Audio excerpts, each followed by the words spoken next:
Good morning friends, आप सभी का स्वागत है इंडियन मैथ चैनल पर। तो आज हम पढ़ रहे थे प्रश्नावली 3.2 क्लास 10th मैथमेटिक्स में।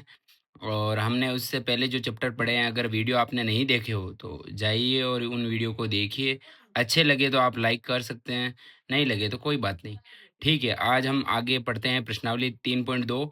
इसमें क्वेश्चन हम एक को हम पढ़ चुके थे कल।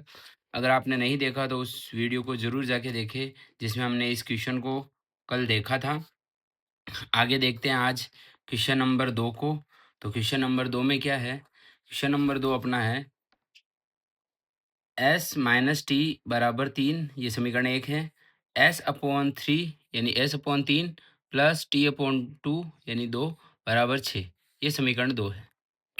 तो यहाँ पर दिक्कत क्या आ रही है कि यहाँ देखोगे तो हम इस विधि में जो प्रतिस्थापन विधि पढ़ रहे हैं, इसको हल करने की 2 समीकरण दे रखे हैं। इन समीकरणों को प्रतिस्थापन विधि से हल करना है। प्रतिस्थापन विधि में क्या करना होता है कि पहले वाले समीकरण से हम कुछ मान निकालते हैं, उसको दूसरे वाले समीकरण में रखते हैं। तो यहाँ से हम क्या करेंगे, s का मान निकालेंगे पक्षांतरण करके, तो ये t को इधर लाएँगे पक्षांतरण करके, तो 3 प्लस t हो जाएगा, क्योंकि माइनस का है और पक्षांतरण करने पर चिन्ह बदलेगा, माइनस का प्लस होता है। तो s बराबर 3 प्लस टी, ये हो जाएगा। फिर समीकरण 2 को देखोगे तो s बटा 3 और t बटा 2 है। और यहाँ जब भिन्न में समीकरण दे रखी हो तो हमें क्या करना होता है, इनके लघुत्तम से हमको गुणा करना होता है। तो 3 और 2 का लघुत्तम 6 है, लघुत्तम यानी एलसीएम। और वो क्या होता है, ऐसी संख्या ढूँढनी है जिसमें दोनों का भाग, जिस संख्या में इन दोनों का भाग जाता हो। तो छोटी से छोटी संख्या 6 है, जिसमें 3 का भी जाता है और 2 का भी जाता है।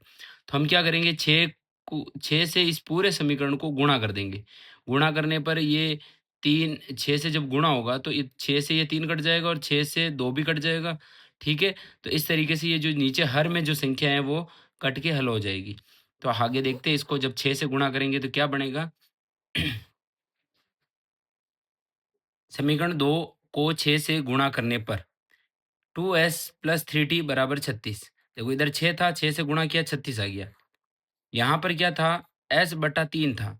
तो जब गुणा करेंगे 6 से तो 6s बटा 3 होगा। देखिए इधर देखिए, ये 6 से गुणा करेंगे 6s बटा 3, तो 6 से 3 काटेंगे तो 2 बार कटेगा और ये 3 बार कटेगा। तो यहाँ 2 आ जाएगा, यहाँ 3 आ जाएगा।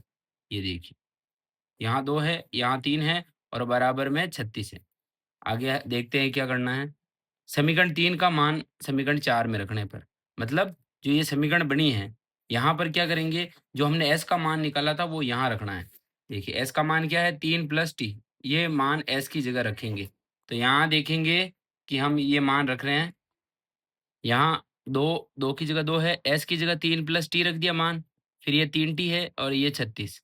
2 को 3 से गुणा करेंगे 6 आ जाएगा, 2 को t से गुणा करेंगे 2t आ जाएगा और ये 3t पहले से है, बराबर 36। टी को जोड़ देंगे, संख्या को एक तरफ ले जाएँगे तो ये 6 तो इधर आ जाएगा, -6 हो जाएगा और 2t और 3t जुड़ के 5t हो जाएगा। टी आपस में जुड़ जाएँगे, 2 और 3 5t और ये 6 उधर जाके माइनस होगा, तो 36 माइनस 6 करेंगे तो 30 आएगा। ये 5 गुणे में है तो ये भाग में आ जाएगा। ये घटाएँगे 30 आ जाएगा और ये 5 भाग में जाएगा और जब भाग देंगे तो ये t का मान 6 प्राप्त होगा। अब ये जो t का मान प्राप्त हुआ है, वो हमें वापस ऊपर वाली समीकरण 3 में रख देना है। तो t का मान समीकरण 3 में रखने पर, अब समीकरण 3 क्या थी, s बराबर 3 प्लस टी। ये इधर देखिए वापस, s बराबर 3 प्लस टी, टी की जगह हम 6 रख देंगे तो 3 प्लस 6 9 आ जाएगा। तो इस तरह से s का मान हमें 9 प्राप्त हो जाएगा। तो s बराबर 9 और t बराबर 6, ये आपके दोनों इस समीकरण के हल हैं। नेक्स्ट सवाल में 3x माइनस वाई बराबर 3 है, 9x माइनस 3y बराबर 9 है। तो यहाँ पर हम क्या करेंगे, समीकरण 1 से मान निकालेंगे 3x, ये समीकरण 1 है, यहाँ से 3x, ये y को उधर भेजा, तो 3 प्लस वाई, फिर ये गुणे में है, ये भाग में आ जाएगा, तो x का मान आ जाएगा 3 प्लस वाई बटा 3। हम क्या करेंगे, ये x का जो मान निकला है वो यहाँ रख देंगे समीकरण 2 में। 1 से निकाला हमने x का मान, हल करके पक्षांतरण करके, और वो मान समीकरण 2 में रखेंगे। तो समीकरण 2 में जब रखेंगे तो ये 9 तो है ही जो बाहर लिख दिया, x की जगह ये 3 प्लस वाई बटा 3 लिख दिया और ये माइनस का 3 वाई बराबर 9। इस तरह से आगे हल करेंगे इसको। तो देखते हैं क्या होता है। यहाँ पर देखना कि ये जो 3 है, ये बाहर 9 गुणा हो रहा है, तो 3 से ये 9 कट जाएगा 3 बार, तो ये बाहर 3 आ जाएगा। तो ये 3 और 9 कट के यहाँ 3 आ गया, 3 को 3 से गुणा करेंगे तो 9 आ जाएगा, 3 को y से गुणा करेंगे 3y आ जाएगा। ये पीछे 3y था बराबर 9, ये आगे आपने देख लिया पीछे जो था वैसा का वैसा लिख दिया इसको। 3y प्लस का और 3y माइनस का आपस में कट जाएँगे, ये 9 बचेगा इधर, 9 बराबर 9। यानी कि जब ऐसा आता है कि y से y पूरा कट गया यानी यहाँ से y बचा ही नहीं और दोनों तरफ संख्याएँ बच जाएगी, यहाँ भी कुछ संख्या बचेगी, यहाँ भी कुछ संख्या है। अगर दोनों संख्याएँ बराबर हैं दोनों तरफ, तो इसके अनेक हल होते हैं क्योंकि रेखाएँ जब समपाती होती है तब ऐसा होता है कि दोनों तरफ बराबर मान आते हैं। अगर अलग-अलग मान आते हैं, तो उसका कोई हल नहीं होता है और बराबर आते हैं तो अनेक हल प्राप्त होते हैं। तो कोई भी हल लिया जा सकता है, किसी एक समीकरण को लेके कोई भी हल अपन निकाल सकते हैं। तो अनंत हल हमको प्राप्त हो जाएँगे। आप y का मान कुछ भी रख देना, x कुछ प्राप्त हो जाएगा, वो उसका एक हल होगा, ठीक है? तो यहाँ पर अगर ये भिन्न-भिन्न आता, तो कोई हल नहीं था, सेम आया तो अनेक हल हैं और अगर y बच जाता और y का कोई मान आता, तो अद्वितीय हल प्राप्त होता है, एक y का मान, उसको वापस रखते y की जगह तो x का मान प्राप्त होता है, जैसे पिछले वाले सवाल में हमने किया था।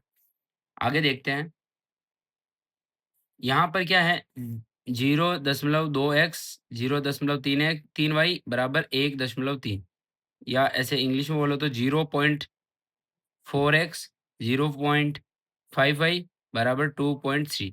तो यहाँ पर क्या है दशमलव में आपको या पॉइंट में आपको सवाल दे रखा है। तो आप सवाल को देख के डरिए मत। देखिए सब में दशमलव के बाद एक संख्या ही आ रही है। यहाँ पॉइंट के बाद 2 है, यहाँ पॉइंट के बाद 3 है, यहाँ पॉइंट के बाद 3 है। तो सब में एक-एक अंक है दशमलव के बाद। तो आपको क्या करना है 10 से इसको गुणा करना है। 10 से इस तरफ भी गुणा कर दिया, इस तरफ भी क्योंकि समीकरण को दोनों तरफ सेम चीज़ें जोड़ी, घटाई या गुणा, भाग की जा सकती है। तो 10 से गुणा इस तरफ भी कर देंगे, इस तरफ भी कर देंगे। तो यहाँ से 10 से गुणा जब करोगे पॉइंट 2 को, तो ये पॉइंट इधर आ जाएगा यानी ये 2x बन जाएगा। इस तरह से इसको 10 से गुणा करेंगे तो 3y, इसको 10 से गुणा करेंगे तो 13 बन जाएगा। ठीक है? इसी तरह से यहाँ 10 से गुणा करेंगे तो 4x, 5y और 23 बन जाएगा। यानी केवल एक लाइन लिखनी है आपको कि ऐसे दशमलव सवाल आ जाए, तो दशमलव के बाद जितने अंक हो, उतने जीरो वाली संख्या यानी 10, 100, 1000 से गुणा करना है। तो यहाँ एक ही अंक है तो 10 से गुणा करेंगे, अगर दशमलव के बाद 2 अंक होते, तो 100 से गुणा करते और फिर दशमलव को हटा देते। ठीक है? तो इस तरह से ये जो दशमलव वाले समीकरण थी वो नॉर्मल समीकरण में चेंज हो गई है। अब क्या करेंगे सेम तरीका है, यहाँ से समीकरण 1 को लेंगे 2x ये 3y उधर भेज दिया, पक्षांतरण करके फिर ये 2 भाग में चला गया।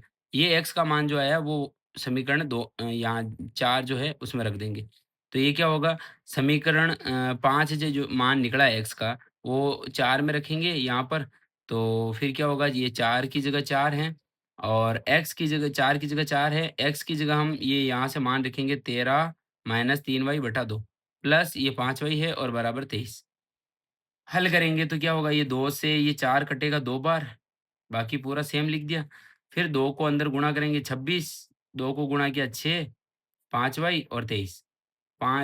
6y में से 5y घटाएँगे तो माइनस का बड़ा है, तो यहाँ से 6 में से 1 5 गया तो 1 बचेगा और माइनस का 1 बचेगा, ठीक है? क्योंकि माइनस का बड़ा है। फिर 26 को उधर भेजा तो 23 माइनस 26 तो यहाँ पर बड़ी वाली माइनस की है, तो माइनस के 3 बच जाएँगे। तो यहाँ पर देखेंगे y बराबर -3 है, माइनस से माइनस कट गया, y का मान 3 प्राप्त हुआ। अब समीकरण वापस जो अपना 5 था उसमें x बराबर क्या था 13 माइनस 3y बटा 2 ये मान हमने इधर निकाला था, ये यहाँ पर कि x बराबर 13 माइनस 3y बटा 2 तो यहाँ पर y की जगह जो 3 प्राप्त हुआ है वो रख देंगे। तो यहाँ पर y का जो ये 3 मान प्राप्त हुआ है y की जगह रखा, तो इससे क्या होगा 13 माइनस 3 इंटू 3 9 आ जाएगा, बटा 2 है 13 में से 9 गए 4 बटा 2 यानी ये 2 मान प्राप्त हो जाएगा। 4 में 2 का भाग 2 बार, तो x का मान कितना है 2। तो यहाँ से x बराबर 2 और y बराबर 3 हमें प्राप्त हुआ है। 3 हमें पहले प्राप्त हो गया था, जो मान यहाँ रखा था और हल करने पर x का मान 2 आया। तो इस तरीके से ये सवाल हल हो जाता है। आगे का सवाल देखते हैं। Root 2x plus root 3y बराबर 0, root 3x minus root 8y बराबर 0। तो हम क्या करेंगे यहाँ से x का मान निकालेंगे, तो रूट 2x इसको इधर लाएँगे तो माइनस रूट 3y, x बराबर ये रूट 2 भी नीचे चला जाएगा भाग में। फिर ये जो x का मान निकला है वो दूसरे वाले x समीकरण में रख देंगे।